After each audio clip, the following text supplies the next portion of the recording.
En Formule 1, on retient toujours les belles histoires, ceux qui gagnent des titres, qui remportent des courses et qui nous font vibrer. Mais dans tout ça, on oublie très souvent ceux qui ont totalement échoué. Aujourd'hui, j'aimerais revenir sur des histoires assez particulières, qui datent un petit peu, que vous connaissez peut-être, mais qui vont vous montrer à quel point la Formule 1 a pu être ridicule à une certaine période de son histoire. La Formule 1 moderne est un sport extrêmement encadré, que ce soit d'un point de vue financier ou encore sécurité, mais les histoires que je vais vous raconter aujourd'hui sont totalement inimaginables à notre époque. Entre les échecs techniques, la mise en danger des pilotes et même des tentatives d'assassinat, laissez-moi vous présenter les 3 pires équipes de l'histoire de la Formule 1.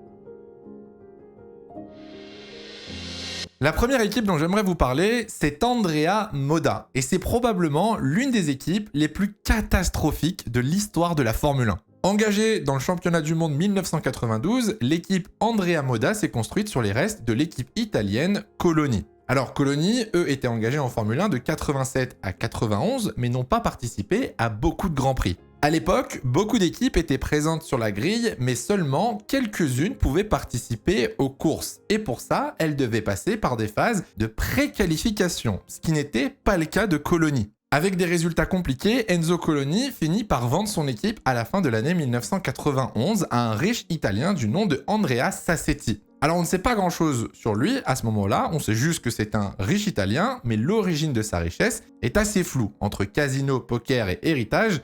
Difficile à dire, en tout cas il rachète les châssis de Coloni pour environ 8 millions de dollars. Après le rachat, Andrea Sassetti renomme donc son équipe en Andrea Moda, même nom que sa marque de vêtements et chaussures de luxe qu'il souhaite mettre en avant. Sauf qu'il y a un problème, puisque cette marque, elle n'existe pas. Il n'y a aucune boutique pour acheter ces vêtements en Europe et dans les années 1990, on n'avait évidemment pas le choix d'acheter en ligne. La seule boutique qu'on a pu retrouver était située à Singapour et c'est assez louche. Andrea Sassetti installe donc l'usine de sa nouvelle équipe dans les bureaux de sa marque à Ancône en Italie. Et son but est simple, entrer en Formule 1 pour la saison 1992 et pour ça il a un plan. Il achète un moteur V10 Jude qu'il souhaite intégrer à un châssis développé par Simtech. Alors Simtech c'est un bureau d'études britannique qui dispose de 2 châssis qu'ils avaient construits pour BMW, qui souhaitait arriver en Formule 1 quelques années plus tôt. Sauf que la marque allemande s'est finalement tournée vers le DTM. Le problème, c'est que ces châssis ont été développés pour un moteur BMW et non pas un moteur Jude, donc Simtech doit les modifier, et ce qui va retarder pas mal de choses. Résultat, les 2 châssis ne sont pas prêts pour les 2 premières courses de la saison, et vous l'avez compris,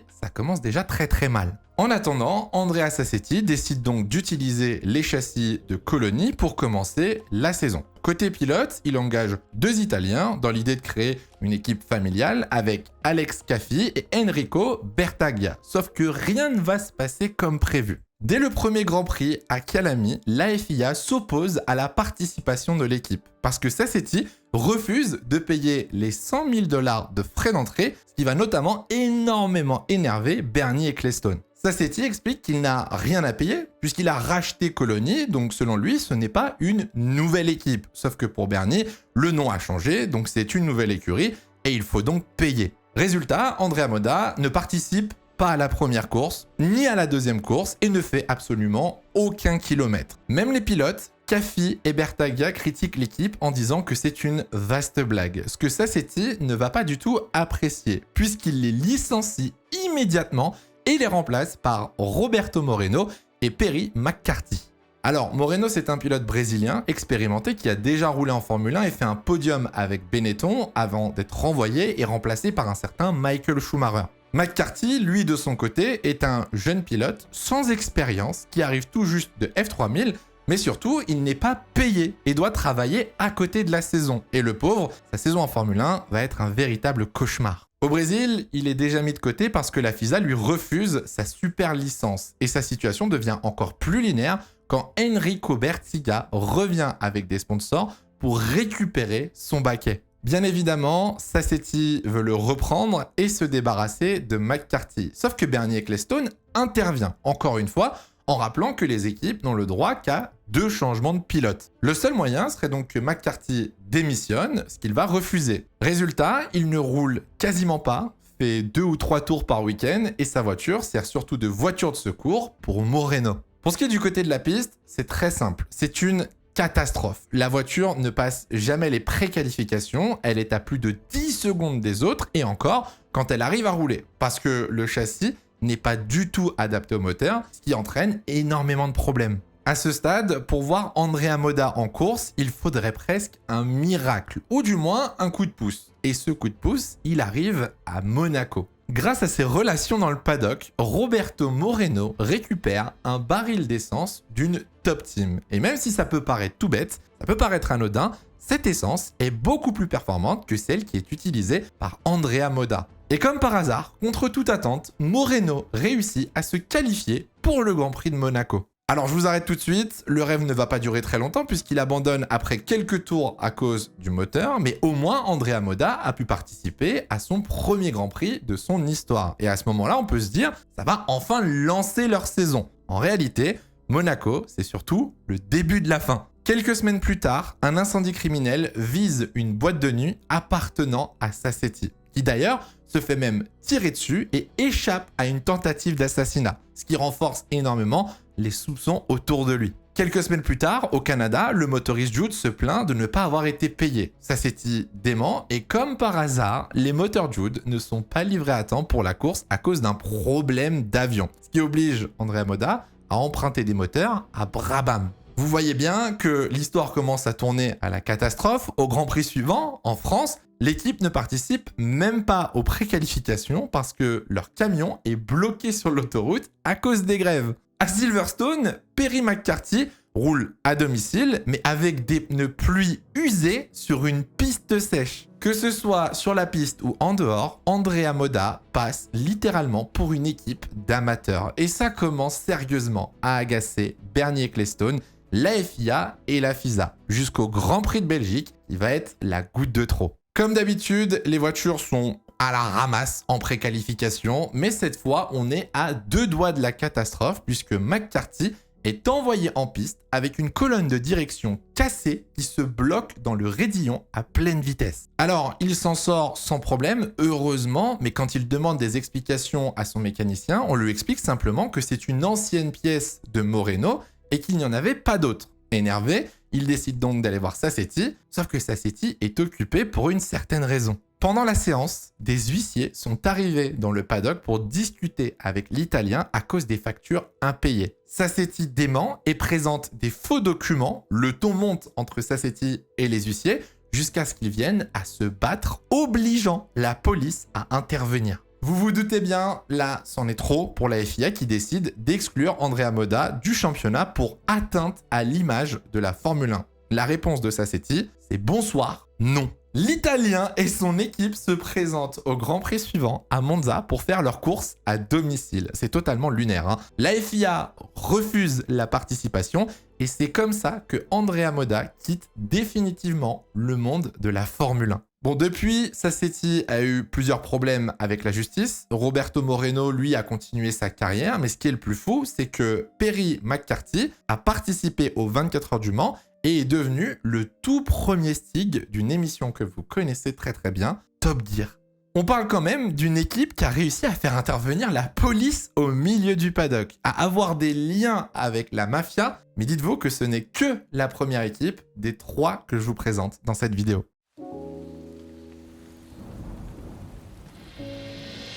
Pour les experts en sport auto, le nom de Lola peut peut-être vous dire quelque chose. Lola Cars est un constructeur de châssis automobile qui a beaucoup d'expérience dans beaucoup de catégories différentes, que ce soit l'endurance, la Champ Car, qui est l'ancêtre de l'IndyCar, et même la Formule 1, car ils ont construit des châssis pour plusieurs équipes, comme par exemple Force ou encore Larousse. Fin des années 90, Eric Broadley, qui est donc le fondateur de Lola Cars, a envie de lancer sa propre écurie de Formule 1. Alors de base, le plan, il est de commencer en 94 ou en 95, mais les premiers tests n'étaient pas bons. Donc ça a été reporté et à la fin de l'année 1996, Lola annonce son arrivée en Formule 1 pour la saison 1998. Le choix de la saison 98, il est très important. Déjà, ça leur laisse le temps de construire un châssis performant et de trouver des pilotes, des sponsors, mais aussi de construire leur propre moteur V10 pour l'intégrer à leur voiture. En plus de ça, la saison 98 arrive avec un gros changement de réglementation. Et ce serait bête de rentrer en Formule 1 en 97 pour faire une saison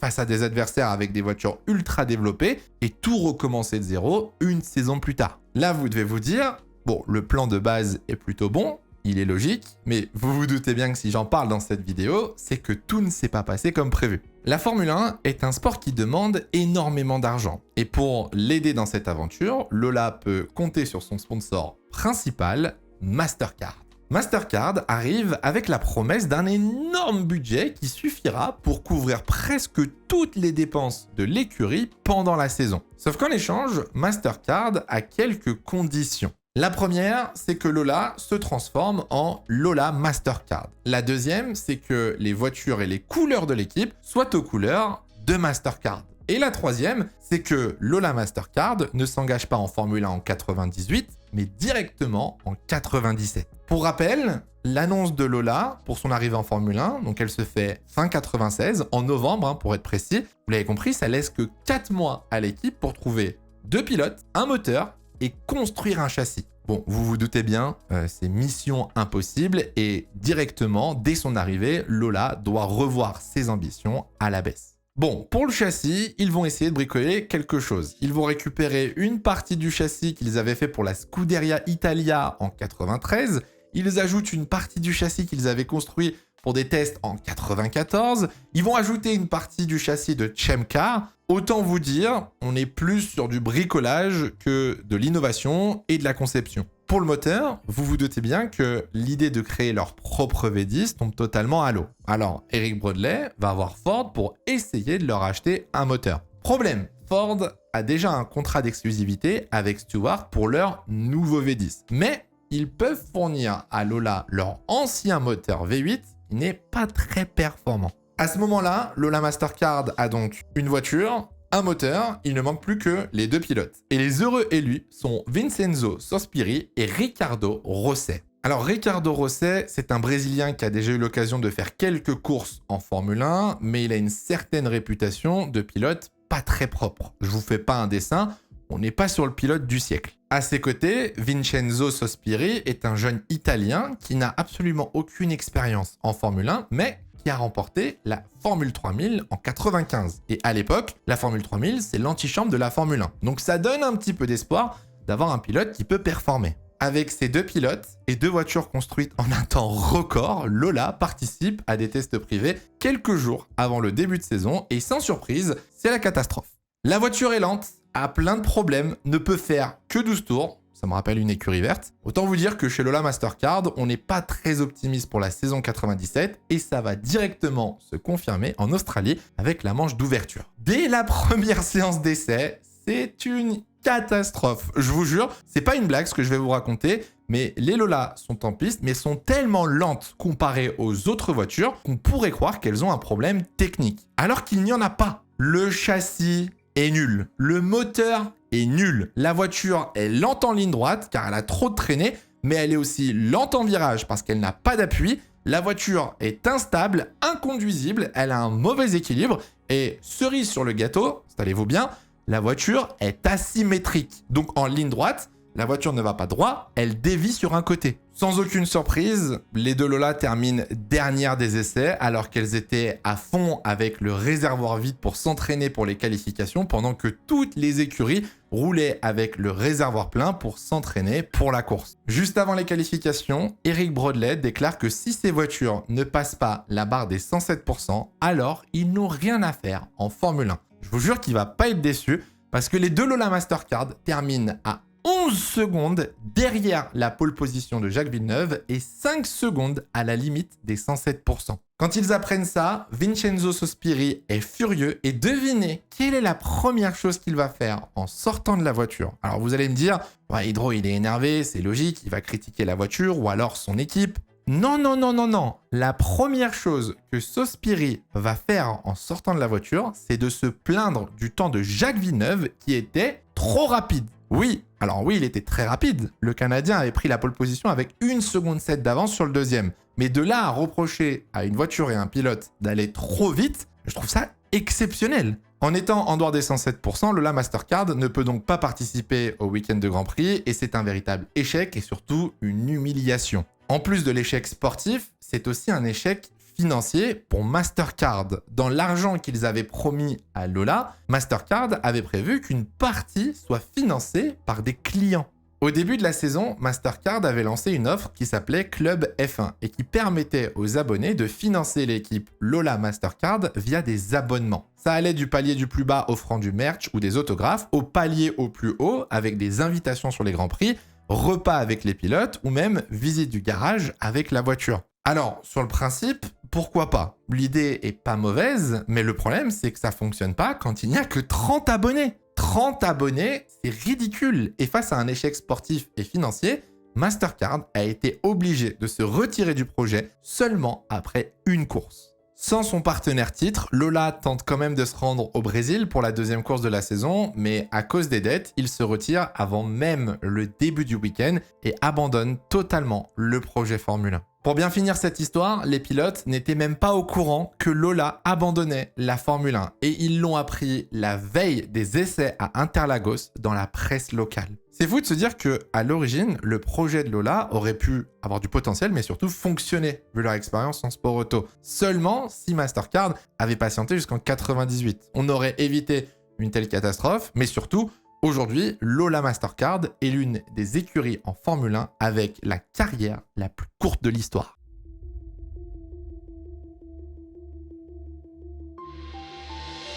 Troisième et dernière équipe de cette vidéo et on va probablement finir avec ce qui est la pire équipe de l'histoire de la Formule 1. Pour ça, on va retourner en 1989 où la Formule 1 connaît un énorme changement de réglementation. C'est la fin des moteurs turbo. On repasse sur des moteurs atmosphériques, mais le choix de la spécification est assez libre. V6, V8, V10, V12, tout est autorisé. Logiquement, les motoristes choisissent la sécurité avec soit des V8, soit des V10, qui sont des technologies déjà plutôt bien maîtrisées, sauf qu'en Italie, quelqu'un décide de faire quelque chose de différent. Cet homme, c'est Franco Rocci, un ancien ingénieur moteur de chez Ferrari à la retraite, mais qui a toujours eu une idée un petit peu folle, créer un moteur W12. Alors, sur le papier, un moteur en W, ça fonctionne, mais en pratique, c'est lourd, ça prend de la place et c'est pas forcément ce qu'il y a de plus performant. En bref, vous l'avez compris, c'est clairement pas le choix idéal pour une Formule 1. C'est là qu'intervient un deuxième personnage, Ernesto Vita.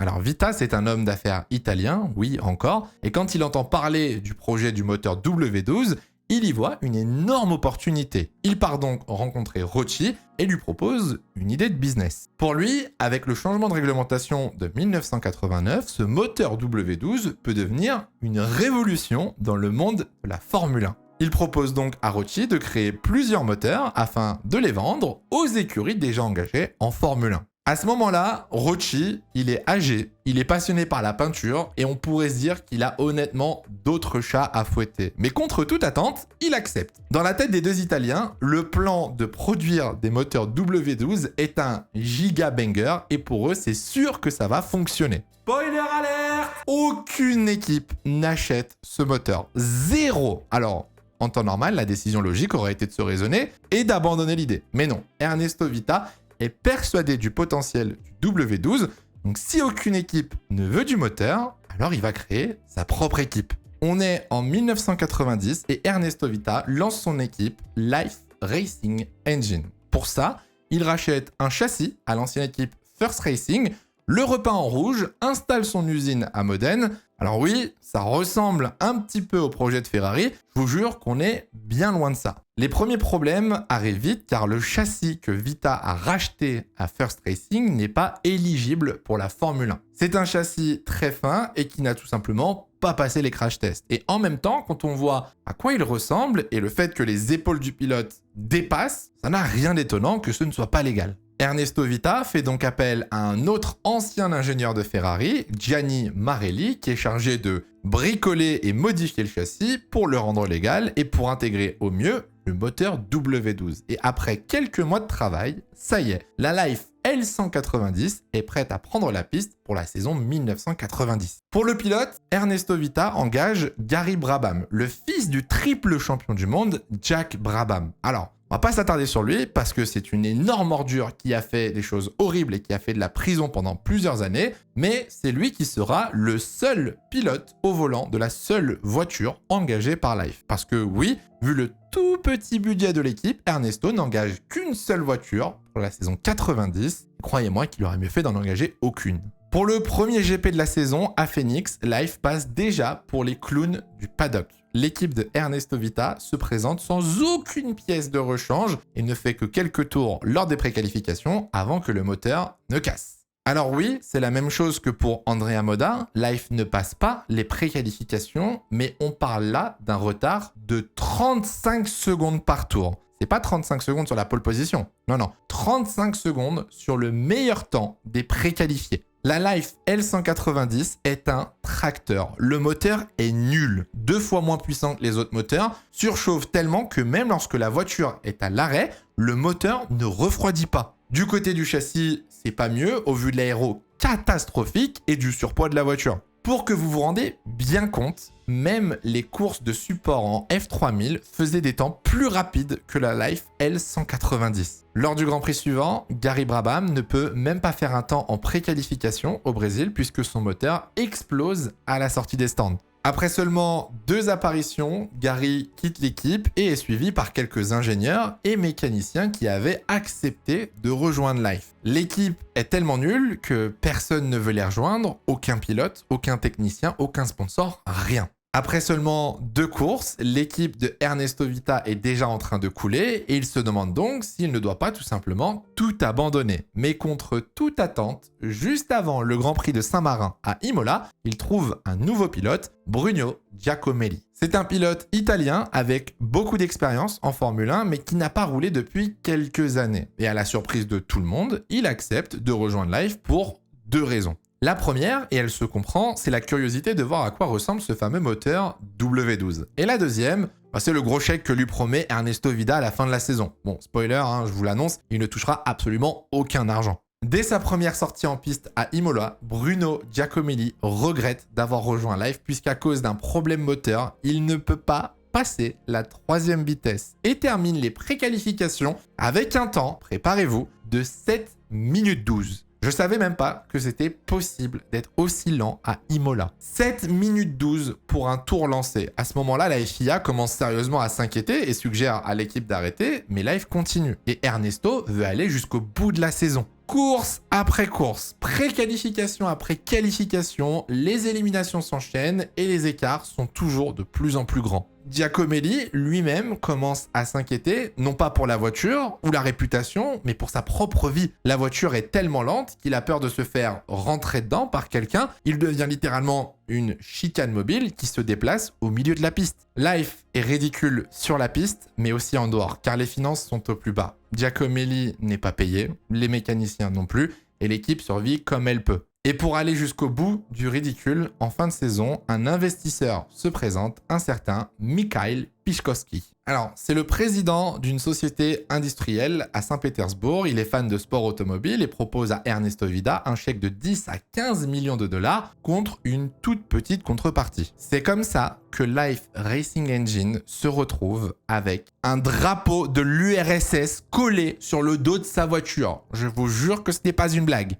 Au final, Vita ne touchera jamais l'entièreté de cet argent et la petite partie qu'il a reçue lui a servi à acheter un nouveau moteur parce que oui, au lieu de payer ses employés, Vita a juste remplacé le W12 qui était quand même la base, le centre du projet pour un tout nouveau moteur Jude V8. Alors, ce moteur est un peu plus fiable que l'horrible W12 de Rocci, qui admettra d'ailleurs quelques années plus tard que c'était une erreur, mais pourtant, le moteur ne s'intègre pas bien à la voiture. Dès le premier tour de piste du Grand Prix du Portugal, le capot moteur s'envole à cause des vibrations. Bon, la blague n'ira pas plus loin puisqu'au Grand Prix d'Espagne qui arrive une semaine après, Life est de nouveau éliminé lors des préqualifications et Ernesto Vita décide enfin de jeter l'éponge et d'abandonner son projet en Formule 1. Je pense sincèrement que c'est la pire équipe que la Formule 1 ait pu voir de son histoire, avec la voiture probablement la plus lente jamais construite. Elle était elle aussi bien moins rapide que des F3000 qui roulent quand même 30 secondes moins vite que des Formule 1. C'est là où on se rend compte quand même que la Formule 1 revient de loin et que ce sport était très différent à une autre époque. Certains entrepreneurs, certains hommes d'affaires n'avaient pas peur de l'humiliation, n'avaient pas peur de l'échec et de mettre toute leur carrière, leurs économies en péril pour se lancer en Formule 1. Alors oui, ça fait des bonnes anecdotes à raconter aujourd'hui en vidéo, oui, ça vous fera probablement rire et je vous laisserai me dire dans les commentaires si vous avez peut-être connu ces équipes en direct à la télé. Mais aujourd'hui, c'est un scénario qui est totalement inimaginable. La Formule 1 moderne ne pourrait jamais avoir des équipes comme ça. Et au final, quand je vois Aston Martin cette saison, je me dis que c'est pas si mal. J'espère que ces petites histoires vous auront plu. N'hésitez pas à nous le dire dans les commentaires, à nous le faire savoir en mettant un j'aime, à vous abonner bien évidemment et à activer la cloche. Et on se retrouve très bientôt pour une prochaine vidéo. En attendant, prenez soin de vous, c'est le plus important. Ciao, ciao.